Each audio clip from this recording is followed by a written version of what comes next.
அன்பார்ந்த திராவிட முன்னேற்ற கழகத்தின் தலைமையிலான மதசார்பற்ற முற்போக்கு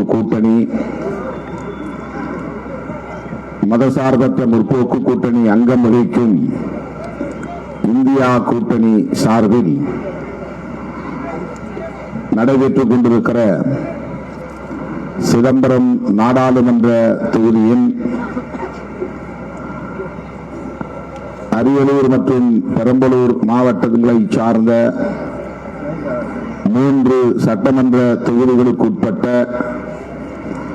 அனைத்து கட்சி செயல் வீரர்கள் கூட்டத்தை தலைமை வகித்து நெறிப்படுத்திக் கொண்டிருக்கிற ஆற்றல் மிகு செயல் வீரர், இந்த மண்ணின் மைந்தர், மாண்புமிகு அமைச்சர் அண்ணன் எஸ் சிவசங்கர் அவர்களே, நம்முடைய வெற்றியை உறுதி செய்ய வேண்டும் என்று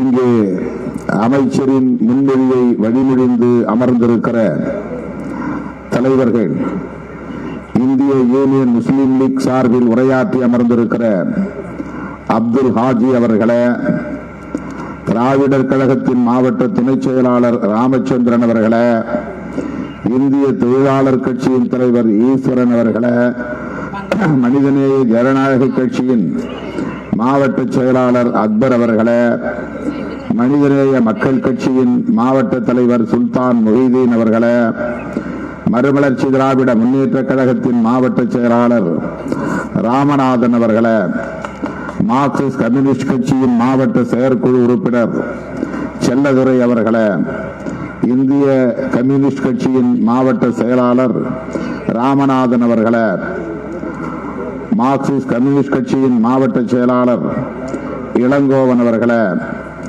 இந்திய தேசிய காங்கிரஸ் கட்சியின் அரியலூர் மாவட்ட தலைவர் சங்கர் அவர்களே, திராவிட முன்னேற்ற கழகத்தின் கொள்கை பரப்பு துணை செயலாளர் பெருநர் கிள்ளி அவர்களே, மறுமலர்ச்சி திராவிட முன்னேற்ற கழகத்தின் மாவட்ட செயலாளர் ஜெயசீலன் அவர்களே, மறுமலர்ச்சி திராவிட முன்னேற்ற கழகத்தின் மாநில விவசாய அணியின் பொறுப்பாளர் ராஜேந்திரன் அவர்களே, திராவிட முன்னேற்ற கழகத்தை சார்ந்த சட்டமன்ற உறுப்பினர் அன்பு சகோதரர் காசோகா கண்ணன் அவர்களே, மறுமலர்ச்சி திராவிட முன்னேற்ற கழகத்தின் சட்டமன்ற உறுப்பினர், இன்றைக்கு பிறந்த நாள் விழா காணும் பெரியவர் சின்னப்பா அவர்களே, திராவிட முன்னேற்ற கழகத்தின் பெரம்பலூர் மாவட்ட பொறுப்பாளர் ஜெகதீசன் அவர்களே, மேனாள் மாவட்ட செயலாளர் பெரம்பலூர் மாவட்ட செயலாளர் அண்ணன் குன்னம் ராஜேந்திரன் அவர்களே, திராவிட முன்னேற்ற கழகத்தை சார்ந்த சட்ட திருத்த குழு உறுப்பினர், இந்த நிகழ்வை நெறிப்படுத்திக் கொண்டிருக்கிற தோழர் சுபாஷ் சந்திரசேகர் அவர்களே, இந்த நிகழ்வில் பங்கேற்று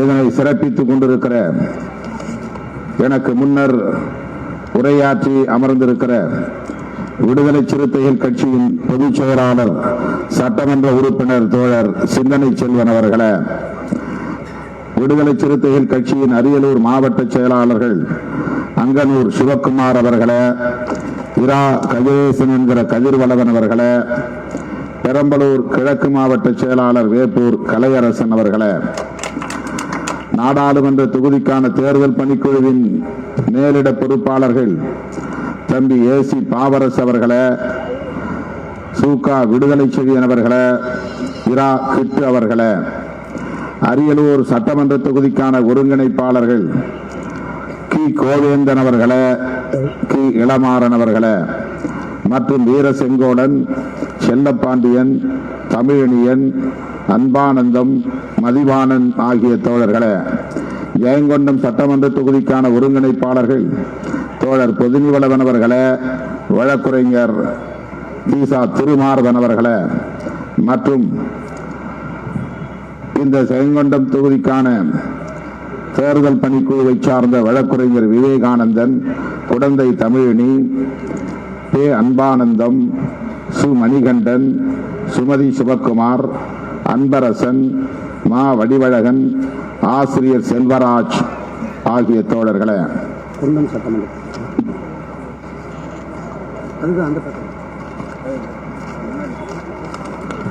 குன்னம் சட்டமன்ற தொகுதியின் ஒருங்கிணைப்பாளர்கள் இளஞ்சேக்குவாரா அவர்களே, வே. கனியமுதன் அவர்களே மற்றும் அந்த தேர்தல் பணிக்குழுவை சார்ந்த தோழர்கள் இலைக்கடை செல்வராஜ், தேனு செல்வநம்பி, கருப்புசாமி, ஜே. சேவே மாறன், ஜே. தங்கதுரை, வே. கடம்பன், தமிழ்மாணிக்கம், அசூர் உதயகுமார் மற்றும் ஷானவாஸ் ஆகிய தோழர்களே, அண்ணா திராவிட மக்கள் முன்னேற்ற கழகத்தின் மாவட்ட செயலாளர் தோழர் டி. ஆல்பர்ட் அவர்களே மற்றும் இந்த நிகழ்வில் பங்கேற்று இதனை சிறப்பித்துக் கொண்டிருக்கிற திராவிட முன்னேற்ற கழகம் உள்ளிட்ட நமது தோழமை கட்சிகளை சார்ந்த மாவட்ட பொறுப்பாளர்களே, ஒன்றிய பொறுப்பாளர்களே, நகர பொறுப்பாளர்களே, பேரூர் நிர்வாகிகளே, திரளாக கூடியிருக்கிற என் உயிரின் உயிரான விடுதலை சிறுத்தைகளே, உங்கள் அனைவருக்கும் என்னுடைய பணிவார்ந்த வணக்கத்தை தெரிவித்துக் கொள்கிறேன். பெயர்கள் விடுபட்டிருந்தால் பொறுத்தருள வேண்டுகிறேன். நாளை நான் முற்பகல் 3 சட்டமன்ற தொகுதிகளிலும் நம்முடைய தோழமை கட்சிகளை சார்ந்த தலைவர்கள் அனைவரையும் தனித்தனியே சந்தித்து அவர்களுக்கு ஆடை போர்த்தி சிறப்பு செய்ய இருக்கிறேன். ஆகவே மேடையில் இன்றைக்கு யாருக்குமே ஆடை போர்த்த இல்லை. தகவலுக்காக சொல்லுகிறேன். நம்முடைய தேர்தல் பணி பொறுப்பாளர் மாண்புமிகு அமைச்சர் அவர்களின் வழிகாட்டுதலின் அடிப்படையில் நாளை அனைத்து கட்சிகளையும் சார்ந்த முன்னணி தலைவர்களை சட்டமன்ற தொகுதி வாரியாக நேரிலே சந்தித்து சிறப்பு செய்ய இருக்கிறேன் என்பதை பதிவு செய்ய விரும்புகிறேன். நாளை மாலை கடலூர் பகுதியில் உள்ள கடலூர் மாவட்டத்தில் உள்ள 3 சட்டமன்ற தொகுதிகளையும் ஒருங்கிணைத்து இதேபோல ஒரு செயல் வீரர்கள் கூட்டத்தை மதிப்பிற்குரிய அமைச்சர் மாண்புமிகு அமைச்சர் அண்ணன் M.R.K. பன்னீர்செல்வம் அவர்கள் ஏற்பாடு செய்திருக்கிறார். அந்த நிகழ்வில் நாளை மாலை நான் பங்கேற்க இருக்கிறேன். நாளை மறுநாள் 27ஆம் தேதி அரியலூர் மாவட்ட ஆட்சித்தலைவர் அலுவலகத்தில் வேட்புமனு தாக்கலை செய்ய இருக்கிறோம். இதேபோல அனைவரும் வேட்புமனு தாக்கல் செய்வதற்கு திரண்டு வர வேண்டும். அண்ணா சிலையிலிருந்து நாம் அண்ணா சிலைக்கு மாலை அணிவித்துவிட்டு மாவட்ட ஆட்சியர் அலுவலகத்திற்கு சென்று வேட்புமனு தாக்கலை செய்ய திட்டமிட்டிருக்கிறோம். எனவே தோழர்கள் பெருவாரியாக அந்த நிகழ்விலே பங்கேற்க வேண்டும் என்கிற வேண்டுகோளை தெரிவித்துக் கொள்கிறேன். தம்பி தனக்கோடி உள்ளிட்ட முன்னணி பொறுப்பாளர்களுக்கும் வணக்கம். அதன் பின்னர் அமைச்சர் அவர்களின் வழிகாட்டுதலின்படி நாம் தேர்தல் பிரச்சாரத்தை மேற்கொள்ள இருக்கிறோம். மக்களை சந்தித்து வாக்கு சேகரிக்க இருக்கிறோம். தொகுதியின் இந்த மேற்கு பகுதியில் சில நாட்களும், கிழக்கு பகுதியில் சிதம்பரம், காட்டுமன்னார்குடி, புவனகிரி ஆகிய பகுதியில் சில நாட்களும் என்று மாறி மாறி நாம் வாக்குகளை சேகரிக்க திட்டமிட்டிருக்கிறோம். நமக்கு எஞ்சியிருக்கிற நாட்கள் 20 நாட்கள் தான். 20 நாட்களும் இல்லை, 17 நாட்கள் தான் சரியாக சொல்ல போனால். ஆகவே இந்த கால அவகாசத்தை பயன்படுத்திக் கொண்டு நம்முடைய வெற்றியை உறுதி செய்யக்கூடிய வகையில் நாம் திறம்பட பணியாற்ற வேண்டும். அதற்கான ஒரு கூட்டம் தான் இந்த கூட்டம். விடுதலை சிறுத்தைகளுக்கு நான் விடுக்கிற வேண்டுகோள், ஒரு வேட்பாளராக நான் அமைச்சரின் வழிகாட்டுதலின்படி எப்படி செயல்பட களத்தில் நிற்கிறேனோ அதை போல நமது கட்சியின் பொறுப்பாளர்கள், மேலிட பொறுப்பாளர்களாக இருந்தாலும், சட்டமன்ற தொகுதி வாரியான ஒருங்கிணைப்பாளர்களாக இருந்தாலும், அவர்களின் கட்டுப்பாட்டில் இயங்கவிருக்கிற பணிக்குழுவை சார்ந்த தோழர்களாக இருந்தாலும், கட்சியின் முன்னணி பொறுப்பாளர்களாக இருந்தாலும் ஒன்றிய நகர பேரூர் நிர்வாகிகளாக இருந்தாலும் ஒன்றை நீங்கள் மனதிலே இருத்திக் கொள்ள வேண்டும். இந்த 22 நாட்கள் 3 வார காலம் திராவிட முன்னேற்ற கழகத்தின் பொறுப்பாளர்கள் எப்படி வழிகாட்டுகிறார்களோ அப்படி செயல்பட வேண்டும். அதை மனதிலே நீங்கள் இருத்திக் கொள்ள வேண்டும். நீங்கள் வேலை செய்கிற பகுதியிலே திமுக ஒன்றிய செயலாளர்கள் அல்லது நகர செயலாளர்கள் அல்லது பேரூர் செயலாளர்கள் வாக்கு சேகரிப்புக்கான வேலை திட்டங்களை வரையறுத்து இப்படி செயல்பட வேண்டும், இங்கே செல்லுங்கள், இங்கே போய் கவனம் செலுத்துங்கள், இந்த வேலையை செய்யுங்கள், சின்னத்தை வரையுங்கள், துண்டறிக்கையை கொடுங்கள் என்று சொன்னால் அதை அப்படியே ஏற்றுக்கொண்டு செயல்படுவதுதான் விடுதலை சிறுத்தைகளின் கடமை என்பதை நான் இந்த நேரத்தில் சுட்டிக்காட்ட விரும்புகிறேன். நான் ஒரு கட்சி தலைவராக இருக்கலாம், இந்த தொகுதியின் வேட்பாளராக இருக்கலாம், ஆனால் நான் இந்த அணியை வழிநடத்தக்கூடிய திராவிட முன்னேற்ற கழகத்தின் வழிகாட்டுதலை ஏற்றுக்கொண்டு செயல்படுவேன், செயல்பட வேண்டும், செயல்பட்டிருக்கிறேன். அதுதான் ஒரு கூட்டணியின் வெற்றிக்கு நாகரிகமான அணுகுமுறையாக அமையும். தமிழ்நாடு முழுவதும் நம்முடைய கூட்டணியை தலைமை தாங்கி வழிநடத்துவது திராவிட முன்னேற்ற கழகம்தான். திராவிட முன்னேற்ற கழகத்தின் தலைவர் அண்ணன் தளபதி ஸ்டாலின் அவர்கள்தான். ஆகவே திராவிட முன்னேற்ற கழகத்தின் பொறுப்பாளர்கள் அந்தந்த பகுதிகளில் எவ்வாறு திட்டமிட்டு தேர்தல் வேலைகளை செய்ய வேண்டும் என்று வரையறுத்து வழிகாட்டுகிறார்களோ அதை அப்படியே பின்பற்ற வேண்டும். இது நான் விடுதலை சிறுத்தைகளுக்கு விடுக்கிற வேண்டுகோள். இதில் புரோட்டோகால் கிடையாது. நான் மாநில செயலாளர், நான் மண்டல செயலாளர், நான் மேலிட பொறுப்பாளர், நான் ஒருங்கிணைப்பாளர், எனவே நான் இப்படித்தான் செயல்படுவேன் என்கிற புரோட்டோகால் எதுவும் கிடையாது. இந்த 21 நாட்களும் நாம் வாக்கு சேகரிக்கும் பணியாளர்கள், அவ்வளவுதான். திருமாவளவனும் வாக்கு சேகரிக்கிற பணியாளர் தான். இந்த இயக்கத்தில் எந்த பொறுப்பில் இருந்தாலும் சிந்தனை செல்வன் உட்பட அத்தனை பேரும் எந்த பகுதியில் நின்று வேலை செய்ய வேண்டும் என்று சொல்கிறோமோ அந்த பகுதியில் மட்டுமே நின்று வேலை செய்ய வேண்டும். தினந்தோறும் என் கண்ணு முன்னால நிற்கணும், முகத்தை காட்டணும்னு நினைக்கவே கூடாது. என்னை பார்க்க வருகிறீர்கள் என்றால் நீங்கள் ஓடி அடிக்கிறீர்கள் என்று பொருள், நீங்கள் ஏமாற்றுகிறீர்கள் என்று பொருள், ஏய்க்கிறீர்கள் என்று பொருள். இந்த 21 நாட்களில் நான் உங்கள் முகத்தை பார்க்கவே கூடாது. எங்கே பார்க்க வேண்டும் என்றால் உங்களை எந்த இடத்தில் நிறுத்தினோமோ அந்த இடத்தில் நான் பார்க்க வேண்டும். இந்த பகுதியில் தான் நீ வேலை செய்ய வேண்டும், இந்த தெருவில் தான் நீ வேலை செய்ய வேண்டும். இந்த 100 வாக்காளர்களை இந்த 21 நாட்களில் 21 தடவை நீங்கள் சந்திக்க வேண்டும் என்று உங்களுக்கு பணித்தால், திமுக தோழர்கள் வழிகாட்டினால் அந்த இடத்திலேயே நின்று வேலை செய்ய வேண்டும். நான் மாவட்டம் பூரா சுத்துவேன், சுத்தக்கூடாது. இது மாவட்டமே கிடையாது, வாக்கு சேகரிப்பு பணியாளர் தான். இந்த 21 நாளைக்கு எல்லா புரோட்டோகாலும் சஸ்பெண்டட்.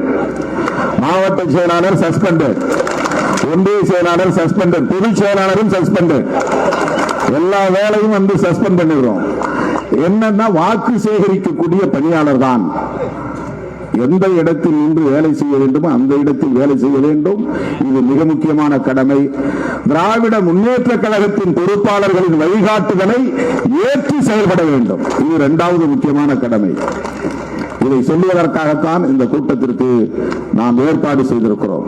அருமை தோழர்களே, 3வது, எதிரணியில் இருப்பவர்கள், எதிர் முகாம்களில் இருப்பவர்கள் நம்மை சீண்டுவார்கள், கோபப்படுத்துவார்கள், அவதூறுகளை பரப்புவார்கள். நம்முடைய செய்திகளை பாசிட்டிவாக, நேர்மறையாக நாம் சமூக ஊடகங்களில் பதிவு செய்வதோடு நின்றுவிட வேண்டும். எதிர் முகாமில் இருப்பவர்கள் பரப்புகிற எந்த செய்தியையும் நீங்கள் பார்க்கக்கூடாது.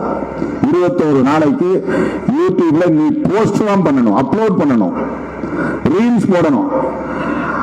அவர்கள் பரப்புகிற எந்த செய்தியையும் பார்க்க கூடாது, நீங்கள் ஷேர் பண்ணக்கூடாது 21 நாளைக்கு. ஏனென்றால் அவர்கள் திட்டமிட்டு அவதூறுகளை பரப்பி கவனத்தை திசை திருப்புவதற்கு வாய்ப்பு இருக்கிறது. அதற்கு நாம் இடம் தரக்கூடாது. இதுதான் அகில இந்திய அளவில் பிஜேபி கையாண்டு வருகிற உத்தி, தந்திரம், சூது, சூழ்ச்சி. அதற்கு நாம் இரையாகிவிடக் கூடாது. ஆகவே 21 நாள் அல்லது 22 நாட்களுக்கு எதிரணியில் பரப்புகிற எந்த செய்தியையும் நாம் பொருட்படுத்த தேவையில்லை. நாம் நேர்மறையாக சொல்லுவதற்கு செய்திகள் ஏராளம் இருக்கிறது. திராவிட முன்னேற்ற கழக அரசு இந்த 3 ஆண்டுகளில் சாதித்திருக்கிற சாதனைகளை சொல்லலாம். தந்தை பெரியார், பேரறிஞர் அண்ணா, முத்தமிழர் அறிஞர் கலைஞர் ஆகியோர் கட்டி காத்த கொள்கைகளை காப்பாற்ற வேண்டியது நம்முடைய கடமை என்பதை உணர்ந்து அதற்கேற்ப கருத்துக்களை பரப்பலாம். ஏன் பிஜேபியை நாம் வீழ்த்த வேண்டும், அதற்கான தேவை என்ன என்பதை மக்களிடத்திலே எடுத்துரைக்கலாம். தமிழ்நாட்டை பொறுத்தவரையில் திமுகவுக்கு நேர் எதிராக இருக்கக்கூடிய 60க்கு மேற்பட்ட சட்டமன்ற உறுப்பினர்களை கொண்ட உண்மையான எதிர்க்கட்சி அதிமுக தான். ஆனால் நாம் அதிமுகவை எதிர்ப்பதை விட பாரதிய ஜனதாவை எதிர்க்கிறோம். அதற்கு என்ன காரணம்? இதை நாம் நினைவிலே வைத்துக் கொள்ள வேண்டும். திமுக அணிக்கு நேர் எதிராக இருக்கிற அணி அதிமுக அணி. உண்மையிலேயே சட்டமன்றத்தில் எதிர்க்கட்சியாக இருப்பது அதிமுக. தமிழ்நாட்டை பொறுத்தவரையில் பல பத்தாண்டுகளாக, அரை நூற்றாண்டு காலத்திற்கு மேலாக 1972க்கு பின்னர் 77 இருந்து தொடர்ச்சியாக திமுக அதிமுக என்றுதான் எதிரும் புதிருமான அரசியல் போய்கொண்டிருக்கிறது. இன்றைக்கும் அதுதான். ஆனால் இந்த தேர்தலில் அதிமுகவை ஒரு பொருட்டாகவே கருதாமல் பாரதிய ஜனதாவை கொள்கை எதிரியாக முன்னிறுத்தி அகில இந்திய அளவில் நாம் ஒரு யுத்தத்தை நடத்தி கொண்டிருக்கிறோம். நம்முடைய பார்வையை சிதம்பரம் தொகுதியை தாண்டி விசாலமாக விரிவுபடுத்த வேண்டும். சிதம்பரம் தொகுதியிலே போட்டியிடுகிற திருமாவளவனா அதிமுக வேட்பாளரா பாஜக வேட்பாளரா அல்ல என்பது கேள்வி. அது அல்ல கேள்வி. இந்தியாவை பாதுகாக்க வேண்டியது தேவையா இல்லையா என்பதுதான் கேள்வி. யாரிடமிருந்து இந்தியாவை பாதுகாக்க போகிறோம் என்பதுதான் கேள்வி. யாரை நாம் ஆட்சி பீடத்திலிருந்து அப்புறப்படுத்த வேண்டும் என்பதுதான் கேள்வி. இந்த தேர்தலை பொறுத்தவரையில் நம்முடைய சிந்தனை என்பது, நம்முடைய பார்வை என்பது, நம்முடைய விவாதம் என்பது பாரதிய ஜனதா தலைமையிலான இந்த ஆட்சியை அப்புறப்படுத்தியே தீர வேண்டும். அதற்கு தமிழ்நாட்டில் 40க்கு 40 வெற்றி பெற்றாக வேண்டும். அண்ணன் தளபதி அவர்களின் கரத்தை வலுப்படுத்தியாக வேண்டும். ஒரு மாநிலத்தில் 40 இடங்களில் வெற்றி பெற்றால் பாஜகவை வீழ்த்திவிட முடியுமா என்ற கேள்வி எழும். தமிழ்நாட்டில் இப்படி நாம் செயல்படுவதைப் போல கர்நாடகாவில் அங்கே செயல்படுகிறார்கள், கேரளாவில் இடதுசாரிகள் செயல்படுகிறார்கள், மேற்கு வங்கத்திலே மம்தா பானர்ஜி செயல்படுகிறார், பஞ்சாபிலே ஆம் ஆத்மி கட்சி செயல்படுகிறது, டெல்லியிலே ஆம் ஆத்மி கட்சி செயல்படுகிறது, உத்தரப்பிரதேசத்திலே அகிலேஷ் யாதவ் செயல்படுகிறார், பீகாரிலே லல்லு பிரசாத் யாதவ் செயல்படுகிறார். அந்தந்த மாநிலங்களில் இருக்கிற கட்சிகள் பிஜேபி அங்கு வெற்றி பெற விடாமல் வீழ்த்துவதற்கான உத்திகளை வகுத்து செயல்பட்டுக் கொண்டிருக்கிறார்கள். எனவே நாம் இங்கே 40க்கு 40 வெற்றி பெற்றால், மம்தா பானர்ஜி அங்கே அத்தனை தொகுதிகளிலும் வெற்றி பெற்றால் பிஜேபியை தூக்கி எறிய முடியும். தென்னிந்திய மாநிலங்களை பொறுத்தவரையில் கர்நாடகாவிலே போன முறை அவர்கள் வெற்றி பெற முடிந்தது, ஆந்திராவிலே வெற்றி பெற முடியவில்லை, தெலுங்கானாவிலே அவர்கள் எதிர்பார்த்ததை போல வெற்றி பெற முடியவில்லை, தமிழ்நாட்டிலே அவர்களால் வாலாட்ட முடியவில்லை, கேரளாவிலே அவர்களால் எதையும் சாதிக்க முடியவில்லை. மகாராஷ்டிரா வரையில் தென்னிந்திய மாநிலங்கள் தான். இந்த தென்னிந்திய மாநிலங்கள் அவர்களின் மாய்மால அரசியலுக்கு இரையாகவில்லை. இன்றைக்கும் அதுதான் நிலை. ஆந்திராவிலே அவர்களால் ஒன்றும் செய்ய முடியாது, தெலுங்கானாவிலே பெரிதாக எதையும் சாதித்துவிட முடியாது, மகாராஷ்டிராவிலும் இப்போது அவர்களால் எதையும் செய்துவிட முடியாது, கர்நாடகாவிலும் போன முறை வெற்றி பெற்றதை போல பெரிய வெற்றியை அவர்களால் பெற்றுவிட முடியாது, கேரளாவிலே இடதுசாரிகள் மிகப்பெரிய சக்தியாக இருக்கிறார்கள். அவர்களிடமிருந்து ஒரே ஒரு தொகுதியை கூட அவர்களால் பிடுங்க முடியாது. தமிழ்நாட்டிலும் அவர்களால் அதிமுகவிலேயே ஒன்றும் முடியாது என்கிற போது பாஜகவால் ஒன்றும் முடியாது. ஏற்கனவே நம்முடைய தமிழக முதல்வர் அண்ணன் தளபதி அவர்கள் தமிழ்நாட்டை பொறுத்தவரையில் பிஜேபி 0 என்று சொல்லிவிட்டார். 0. தென்னிந்திய மாநிலங்களில் அவர்களால் பெரிதாக ஒன்றும் செய்ய முடியாது என்கிற போது உத்தரப்பிரதேசத்திலும் அப்படி நாம் வெற்றி பெற்றால், மேற்கு வங்கத்திலும் வெற்றி பெற்றால், பீகாரிலும் நாம் கணிசமான வெற்றியை பெற்றால், டெல்லி பஞ்சாபிலும் வெற்றி பெற்றால் பிஜேபியை தூக்கி எறிய முடியும். ஆட்சி அதிகார பீடத்திலிருந்து அப்புறப்படுத்த முடியும். அதற்கான வியூகத்தை வகுத்தவர், முதல் புள்ளியை வைத்தவர், அதை தொடங்கி வைத்தவர் தமிழ்நாடு முதலமைச்சர் அண்ணன் தளபதி அவர்கள் என்பதை மறந்துவிடக் கூடாது. ஆகவேதான் தமிழ்நாட்டில் இருக்கிற அதிமுகவை எதிரியாக கருதாமல் அகில இந்திய அளவில் பிஜேபியை எதிரியாக முன்னிறுத்தி வியூகத்தை வகுத்து செயல் திட்டத்தை இன்றைக்கு நடைமுறைப்படுத்திக் கொண்டிருப்பவர் அண்ணன் தளபதி ஸ்டாலின் அவர்கள், தமிழ்நாடு முதல்வர் அவர்கள். அப்படிப்பட்ட அந்த முயற்சியை அவர் வெற்றி பெற வேண்டும் என்பதற்காகத்தான் விடுதலை சிறுத்தைகள் கட்சி திராவிட முன்னேற்ற கழகத்தோடு தொடர்ந்து பயணிக்கிறது. இந்த தேர்தலிலும் பயணிக்கிறது. தோழர்களே, நாங்கள் தேர்தல் அரசியலுக்கு வந்தது 1999. அப்போது மூப்பனார் அழைத்தார். 2001 தலைவர் முத்தமிழறிஞர் கலைஞர் அவர்கள் நம்மை கூட்டணியில் இணைத்துக் கொண்டார். அதிலிருந்து இதுவரையில் 2 முறைதான் நாம் திமுக அணியில் இல்லாமல் செயல்படக்கூடிய நிலை ஏற்பட்டு இருக்கிறது. ஒன்று 2006 சட்டமன்ற பொதுத் தேர்தலில் திமுக அணியில் நம்மால் இடம்பெற முடியவில்லை. ஆனால் 2006 உள்ளாட்சி தேர்தலில் திமுக அணிக்கு வந்துவிட்டோம். 2009 நாடாளுமன்ற தேர்தலில் திமுக கூட்டணி, 2011 சட்டமன்ற பொதுத் தேர்தலில் திமுக கூட்டணி, 2014 திராவிட முன்னேற்ற கழகத்தின் தலைமையிலான திமுக கூட்டணி, 2019 திராவிட முன்னேற்ற கழகத்தின் தலைமையிலான கூட்டணி, 2021 திராவிட முன்னேற்ற கழகத்தின் தலைமையிலான சட்டமன்ற பொதுத் தேர்தல் திமுக கூட்டணி. இன்றைக்கு 2024 திராவிட முன்னேற்ற கழகத்தின் தலைமையிலான மதசார்பற்ற முற்போக்கு கூட்டணியில் விடுதலை சிறுத்தைகள்.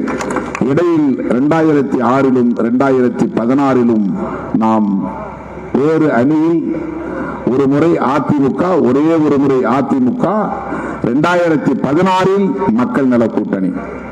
இது இரண்டும் தவிர்க்க முடியாத நிலையில் ஏற்பட்டது.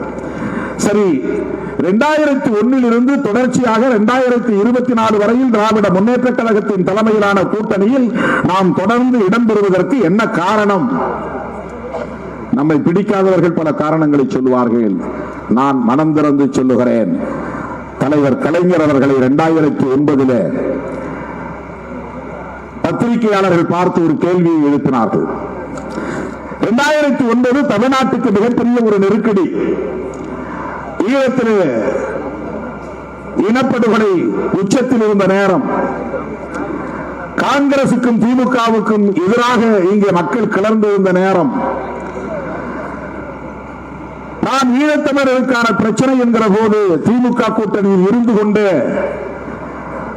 மருத்துவர் ராமதாஸ் அவர்கள் இடம்பெற்றிருந்த இன்னொரு அணியில் ஈழத்தமிழர்களுக்காக கைகோர்த்து களத்தில் நின்றேன்.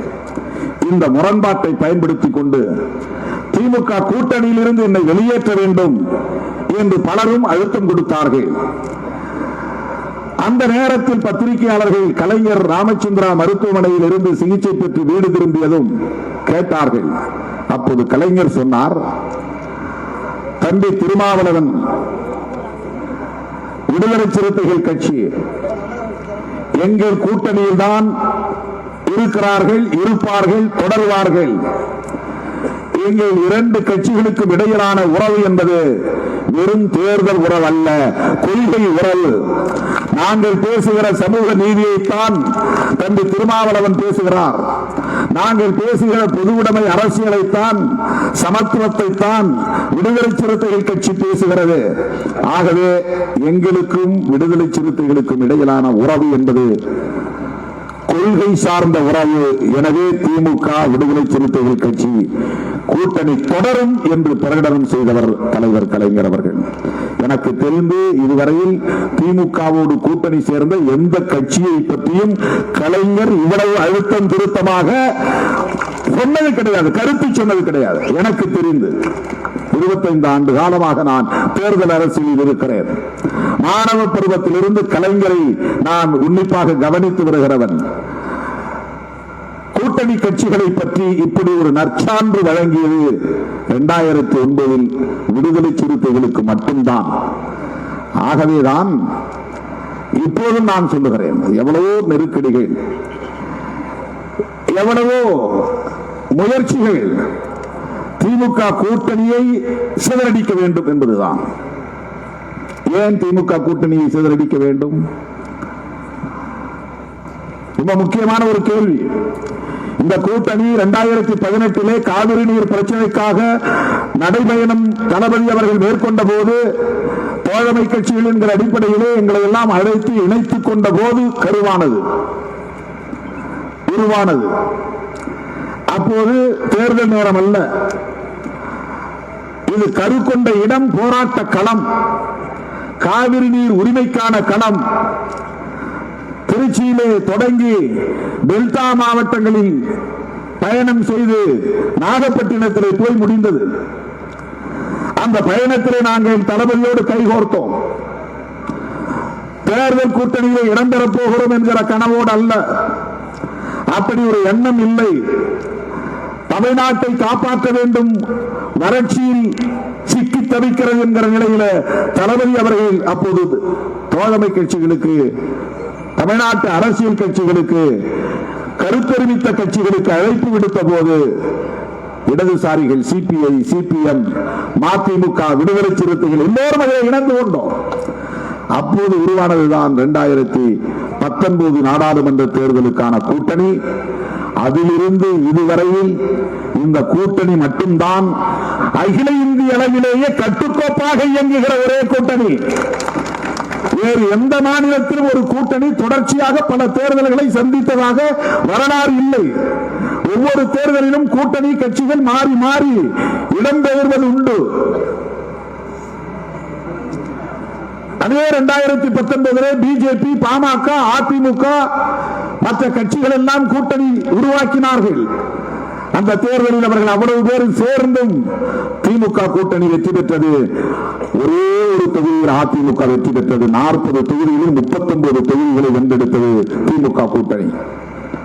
இன்னொன்றை நான் உங்களுக்கு நினைவுபடுத்த விரும்புகிறேன். 2009 முள்ளிவாய்க்கால் இனக்கொலை நடந்த நேரம் எல்லா கட்சிகளும் ஒரே அணியில் சேர்ந்து விட்டது.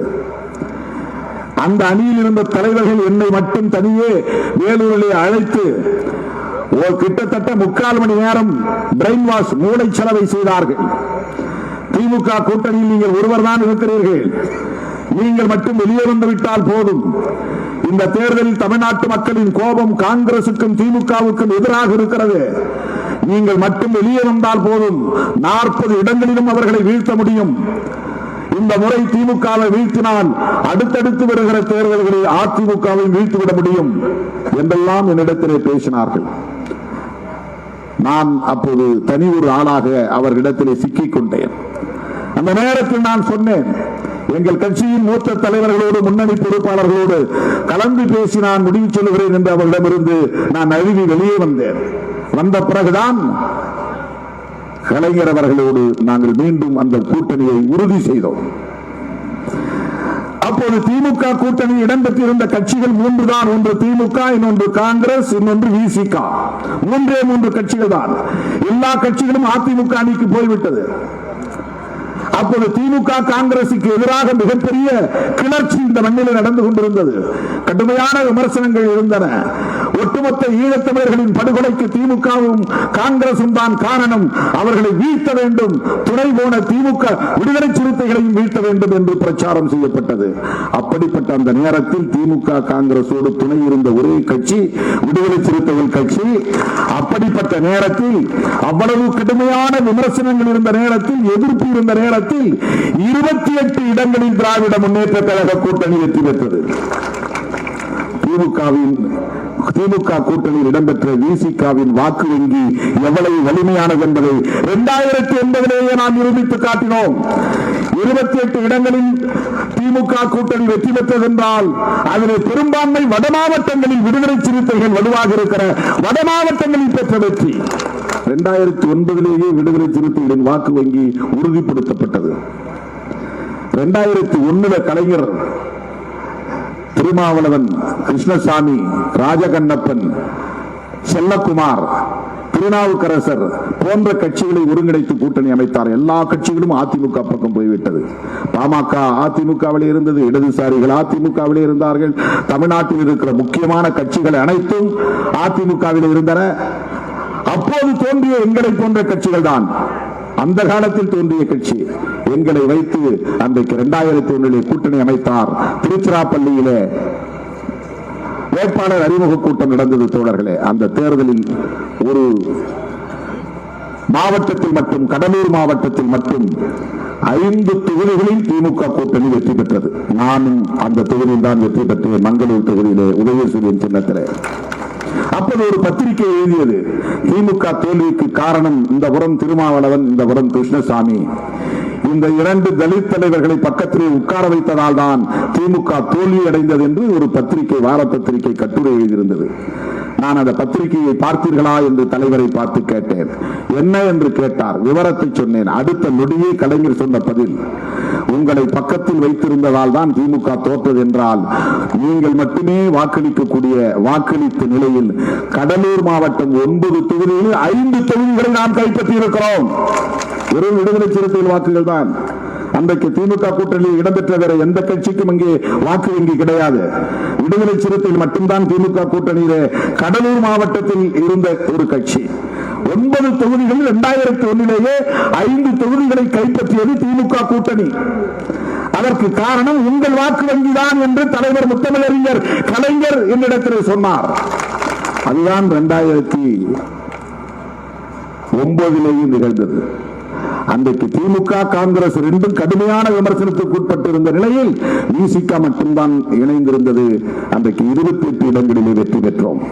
2019 மகத்தான வெற்றியை நாம் சந்தித்ததற்கு விடுதலை சிறுத்தைகளின் உழைப்பு மகத்தானது என்பதை திமுகவில் உள்ள ஒவ்வொரு தலைவரும் தனிப்பட்ட முறையிலே, தலைவர் உட்பட, தளபதி உட்பட ஒரு மேடையில் பகிரங்கமாக அவரே சொல்லி இருக்கிறார். என்னுடைய பிறந்தநாள் விழாவில் பேசினார். நீங்கள் சொன்னால் நான் எதையும் தட்ட மாட்டேன், அதை அப்படியே ஏற்றுக்கொள்வேன் என்று சொல்லக்கூடிய அளவுக்கு அவருடைய உள்ளத்திலே நான் இடம் பிடித்திருக்கிறேன் என்றால், தனிப்பட்ட முறையிலே என்னால் அவருக்கு பயனில்லை, தனிப்பட்ட முறையிலே அவரால் எனக்கு எந்த பயனும் இல்லை. நாங்கள் இருவரும் இந்த தமிழ் மண்ணுக்காக, தமிழ் மக்களுக்காக, பெரியார், அண்ணா, முத்தமிழறிஞர் கலைஞர் போன்றோர் உருவாக்கி வைத்திருக்கிற சமூக நீதி கோட்பாட்டுக்காக கைகோர்த்திருக்கிறோம். அவ்வளவுதான். இது ஒரு உண்மையான உறவு, கொள்கை உறவு, எந்த எதிர்பார்ப்பும் இல்லாத, உள்நோக்கம் இல்லாத உறவு. அந்த அடிப்படையில் தான் தொடர்ந்து நாம் இந்த அணியிலே நீடிக்கிறோம். ஏன் நீடிக்கிறோம் என்பதற்கான விளக்கத்தை நான் சொல்லுகிறேன். நீடிக்க வேண்டிய தேவை இருக்கிறது. எல்லா கூட்டங்களிலும் நான் பேசினேன். அண்ணன் தளபதி அவர்களே, நீங்கள் தமிழ்நாட்டின் முதலமைச்சராக இருக்கலாம், ஆனால் இந்தியா முழுவதும் நீங்கள் பயணம் செய்ய வேண்டும். பிஜேபிக்கு எதிராக ஒரு அணியை உருவாக்க வேண்டும். உங்களால் அது முடியும் முடியும் முடியும் என்று பல கூட்டங்களில் நான் வலியுறுத்தி பேசியிருக்கிறேன். நானும் பல மாநிலங்களுக்கு சென்றிருக்கிறேன். இடதுசாரி கட்சி தலைவர்கள், ஏன் BRS KC ராவ், கர்நாடகாவிலே சில தலைவர்கள், அம்பேத்கர் இயக்க தலைவர்கள் என்று பலரையும் சந்தித்து பாரதிய ஜனதாவுக்கு எதிராக ஒரு அணியை கட்ட வேண்டும் என்பதிலே விடுதலை சிறுத்தைகள் செய்த பங்களிப்பு என்பது கணிசமானது. ஏன் அருமை தோழர்களே, இதை சொல்லி நான் முடிக்க விரும்புகிறேன். இந்த நாட்டுக்கு ஒரு பெரும் தீங்கு சூழ்ந்திருக்கிறது. வீட்டுக்குள்ளே எத்தனை சண்டையாக இருந்தாலும் ஊருக்கு ஆபத்து என்று வருகிற போது எல்லோரும் ஊரே ஒன்று திரண்டு நாம் ஊரை காப்பாற்றுகிறோமா இல்லையா? அந்த தெருவுக்கும் இந்த தெருவுக்கும் சண்டை இருக்கலாம், அண்ணன் தம்பி பங்காளி சண்டை இருக்கலாம், ஆடு மாடு கட்டுவதிலே சண்டை இருக்கலாம், வாய்க்கால் வரப்பு தகராறு இருக்கலாம், தண்ணீர் பாய்ச்சுவதிலே பிரச்சனை இருக்கலாம். ஆனால் எல்லாவற்றையும் ஒரு ஓரம் ஒதுக்கி வைத்துவிட்டு ஊருக்கே ஆபத்து என்று வருகிற போது ஊரே திரண்டு நின்று ஊரை காப்பாற்றுவதற்கு நாம் போராடுவதைப் போல நாட்டுக்கு ஆபத்து வந்துவிட்டது, நாட்டை காப்பாற்ற வேண்டும் என்கிற தேவை எழுந்துள்ளது. கேரளாவிலே காங்கிரசுக்கும் இடதுசாரிகளுக்கும் உடன்பாடு ஏற்படவில்லை. மேற்கு வங்கத்திலே காங்கிரசுக்கும் மம்தா பானர்ஜிக்கும் உடன்பாடு ஏற்படவில்லை. ஆனாலும் கூட்டணியில் இருக்கிறோம். ஏன் கூட்டணியில் இருக்கிறோம்? ஏனென்றால் மீண்டும் ஒரு முறை பிஜேபி ஆட்சிக்கு வந்தால் இந்த மண்ணில் அமைதி இருக்காது, நிம்மதி இருக்காது. இந்த நாடு மிக பெரும் ஆபத்தை சந்திக்க நேரிடும். இது திமுக மட்டும் சொல்லவில்லை, விடுதலை சிறுத்தைகள் கட்சி மட்டும் சொல்லவில்லை, இடதுசாரி கட்சிகள் மட்டும் சொல்லவில்லை, காங்கிரஸ் கட்சி மட்டும் சொல்லவில்லை. இந்தியா முழுவதும் இன்றைக்கு கட்சி சார்பற்ற பொதுமக்களின் குரலாக, போர்க்குரலாக ஒலித்துக் கொண்டிருக்கிறது. அந்த மாதிரி பேசக்கூடியவர்களை தேடி பிடித்து கொன்று கொண்டிருக்கிறார்கள், கொலை செய்து கொண்டிருக்கிறார்கள். RSS, விஸ்வ இந்து பரிஷத், பஜ்ரங்கல் போன்ற அமைப்புகள், அவர்களுக்கு ஒரு திட்டம். வட இந்திய மாநிலங்களில் மக்களை மத உணர்வுகளை தூண்டிவிட்டு, சாதி உணர்வுகளை தூண்டிவிட்டு கட்டி போட்டுவிட முடிகிறது. தென்னிந்தியாவில் அப்படி செய்ய முடியவில்லை. குறிப்பாக தமிழ்நாட்டில் செய்ய முடியவில்லை. குறிப்பாக திராவிட முன்னேற்ற கழகம் இங்கே ஆட்சியில் இருப்பதனால் எதையும் சாதிக்க முடியவில்லை. ஆகவே திமுக கூட்டணியை சிதறடித்து பலவீனப்படுத்தினால்தான் இங்கே அவர்கள் விரும்புகிறபடி மதவாத அரசியலை செய்ய முடியும், சாதியவாத அரசியலை செய்ய முடியும். மக்களை போராட்ட குணத்தில் இருந்து வெளியே எடுத்து எந்த நேரமும் சாதி மதம் என்கிற அடிப்படையிலேயே அவர்களை கட்டி போட்டு வைத்திருக்க முடியும். எனவே திமுக அணியை பலவீனப்படுத்த வேண்டும் என்பதிலே கவனம் செலுத்தி வேலை செய்கிறார்கள். அதற்கு அவர்கள் எதை வாய்ப்பாக கருதுகிறார்கள் என்றால், தோழர்களே, ஜெயலலிதா அம்மையார் இல்லை, அதனால் அதிமுகவை பலவீனப்படுத்த முடியும். முத்தமிழறிஞர் கலைஞர் இல்லை, அதனால் திமுகவை பலவீனப்படுத்த முடியும். இது அவர்கள் போட்ட கணக்கு. ஆனால் தாய் 8 அடி பாய்ந்தால் குட்டி 16 அடி பாயும் என்பதை போல கலைஞர் 8 அடி பாய்ந்தால் தளபதி ஸ்டாலின் அவர்கள் 16 அடி பாயக்கூடியவராக இருக்கிறார். எப்படி 1977 எதிர்கட்சிகளை எல்லாம் ஒருங்கிணைப்பதில் முத்தமிழறிஞர் கலைஞர் அவர்கள் பெருமுயற்சி எடுத்துக்கொண்டு ஜனதா என்கிற கட்சியை உருவாக்குவதிலே, கூட்டணியை உருவாக்குவதிலே அவருடைய பங்களிப்பு மகத்தானதாக இருந்ததோ, அதே போல இன்றைக்கு இந்தியா என்கிற பெயரில் ஒரு கூட்டணியை உருவாக்குவதில் தளபதி ஸ்டாலின் அவர்களின் பங்களிப்பு மகத்தானதாக இருக்கிறது. தேசிய அளவிலே இன்றைக்கு எல்லா தலைவர்களாலும் மதிக்கப்படுகிற ஒரு பெருந்தலைவராக பரிணமித்திருக்கிறார் அண்ணன் தளபதி அவர்கள். தோழர்களே, இது திமுக கூட்டணி, அது திமுக கூட்டம் அல்லது திமுக தோழர்கள் இருக்கிற கூட்டம். அவர்களை திருப்திப்படுத்துவதற்காக பேசுகிறேன் என்று யாரும் தயவு செய்து கருத வேண்டாம். இதுதான் யதார்த்தமான உண்மை. இன்றைக்கு நாடே திராவிட முன்னேற்ற கழகத்தை பார்த்து பின்பற்றுகிறது. தமிழ்நாட்டில் என்ன திட்டம் நடைமுறைப்படுத்தப்படுகிறதோ அதே திட்டத்தை கர்நாடகாவிலே அல்லது ஆந்திராவிலே அல்லது உத்தரப்பிரதேசத்திலே பின்பற்றக்கூடிய அளவுக்கு இன்றைக்கு ஒரு முன்மாதிரி ஆட்சியாக, அதனால் தான் இதை திராவிட மாடல், திராவிட மாதிரி ஆட்சி என்று தளபதி அவர்கள் சொல்லுகிறார். நாங்கள் பிறருக்கு ஒரு மாடலாக இருக்கிறோம், எங்களை நீங்கள் பார்த்து பின்பற்றக்கூடிய ஒரு முன்மாதிரியாக இருக்கிறோம் என்று சொல்லத்தக்க வகையில ஆட்சி நிர்வாகத்தையும் திறம்பட செய்து கொண்டிருக்கிறார். கொள்கை வழியில் அரசியலை வழிநடத்திக் கொண்டிருக்கிறார். அப்படிப்பட்ட அந்த கட்சியோடு சேர்ந்துதான், இந்த அணியில் இணைந்துதான் பிஜேபியை வீழ்த்த முடியும். ஏன் பிஜேபியை வீழ்த்த வேண்டும்? அரசமைப்பு சட்டத்திற்கு ஆபத்து, பிஜேபி மீண்டும் ஆட்சிக்கு வந்தால், மோடி மறுபடியும் ஆட்சிக்கு வந்தால் மாநில கட்சிகள் இருக்காது, தேர்தல்கள் நடக்காது, அதிபர் ஆட்சி முறைதான் வரும், இந்திய அரசமைப்பு சட்டம் இருக்காது, வர்ணாசிரம தர்மம் தான் அரசமைப்பு சட்டமாக மாறும், சமூக நீதியை குழி புதைப்பார்கள், இடஒதுக்கீட்டு கொள்கைக்கு ஆபத்து வரும். இதையெல்லாம் தெரிந்துதான் தோழர்களே விடுதலை சிறுத்தைகள் கட்சி தேசிய அளவிலே தொகுதிக்கு வந்து உங்களை எல்லாம் சந்திப்பதை விட மாநிலம் மாநிலமாக சென்று மக்களை, தலைவர்களை சந்தித்து, கூட்டணி கட்சி தலைவர்களை சந்தித்து ஒரு கருத்தியல் யுத்தம் நடத்துவதற்கான களத்தை அமைத்ததில் விடுதலை சிறுத்தைகளுக்கு பெரும் பங்கு இருக்கிறது. ஒரு நாளைக்கு 24 மணி நேரம், 24 மணி நேரமும் நான் என்ன செய்கிறேன் என்பது வெளிப்படையானது. எனக்கென்று தனியே நேரம் இல்லை. நான் குளிக்க போகிற நேரத்தை தவிர, உறங்குகிற 3 மணி நேரத்தை தவிர 21 மணி நேரமும் மக்களோடு கிடக்கிறேன். இங்கில்லை என்றால் அங்கே, அங்கே இல்லை என்றால் எங்கோ ஒரு மூலையில் மக்களோடு தான் நான் இருக்கிறேன். மக்களைத்தான் சந்தித்துக் கொண்டிருக்கிறேன். போராட்ட களங்களில் இருக்கிறேன். தோழமை கட்சிகளோடு போராடி கொண்டிருக்கிறேன். கருத்தியல் களத்தில் வாதாடி கொண்டிருக்கிறேன். மீண்டும் நான் நாடாளுமன்றத்திலே உங்கள் குரலை எதிரொலிக்க, இந்த நாட்டை பாதுகாப்பதற்கான போர்க்குரலை ஒலிக்க, அரசமைப்பு சட்டத்தை பாதுகாப்பதற்கு வாதாட, ஒரு புதிய ஆட்சியை அங்கே உருவாக்க உங்கள் பொன்னான வாக்குகளை திராவிட முன்னேற்ற கழகத்தின் தலைமையிலான மதசார்பற்ற முற்போக்கு கூட்டணிக்கு பானை சின்னத்திலே முத்திரையிடுங்கள். இது திருமாவளவருக்கு அளிக்கப்படுகிற வாக்குகள் அல்ல. இது இந்த தேசத்தை பாதுகாப்பதற்கான வாக்குகள். இந்த யுத்தம் மக்களுக்கும் சங் பரிவார் கும்பலுக்கும் இடையிலான யுத்தம், காங்கிரசுக்கும் பிஜேபிக்கும் இடையிலான யுத்தம் என்பதை விட திமுகவுக்கும் பிஜேபிக்கும் இடையிலே நடக்கிற யுத்தம் என்பதை விட இந்த நாட்டு மக்களுக்கும் சங் பரிவார் கும்பலுக்கும் இடையிலே நடக்கிற கருத்தியல் யுத்தம். இந்த யுத்தத்தை மக்கள் வெல்ல வேண்டும். மக்கள் வெல்ல வேண்டுமானால் சிதம்பரத்தில் பானை வெல்ல வேண்டும். தளபதி அவர்களின் வாழ்த்துக்களை பெற்ற பானை சின்னத்திற்கு மீண்டும் வாக்களியுங்கள். இது என் சொந்த தொகுதி.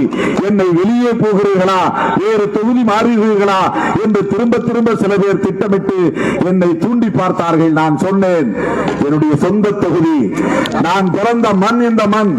சிதம்பரம் தொகுதியில் நான் மீண்டும் மீண்டும் மீண்டும் நான் போட்டியிடுவேன், களம் காண்பேன் என்று நான் உறுதியாக நின்று உங்களை தேடி வந்திருக்கிறேன். உங்கள் வீட்டு பிள்ளையாக வந்திருக்கிறேன். இந்த தொகுதி எனது தாய்மடி என்கிற உணர்வோடு வந்திருக்கிறேன். உங்கள் பொன்னான வாக்குகளை, முத்தான வாக்குகளை பானை சின்னத்திலே முத்திரையிட்டு மீண்டும் வெற்றி பெற செய்யுங்கள் என்று கேட்டு, விடுதலை சிறுத்தைகள் திராவிட முன்னேற்ற கழகத்தின் பொறுப்பாளர்களின் வழிகாட்டுதலை அப்படியே ஏற்றுக்கொண்டு செயல்பட வேண்டும் என கேட்டு முடிக்கிறேன். நன்றி, வணக்கம்.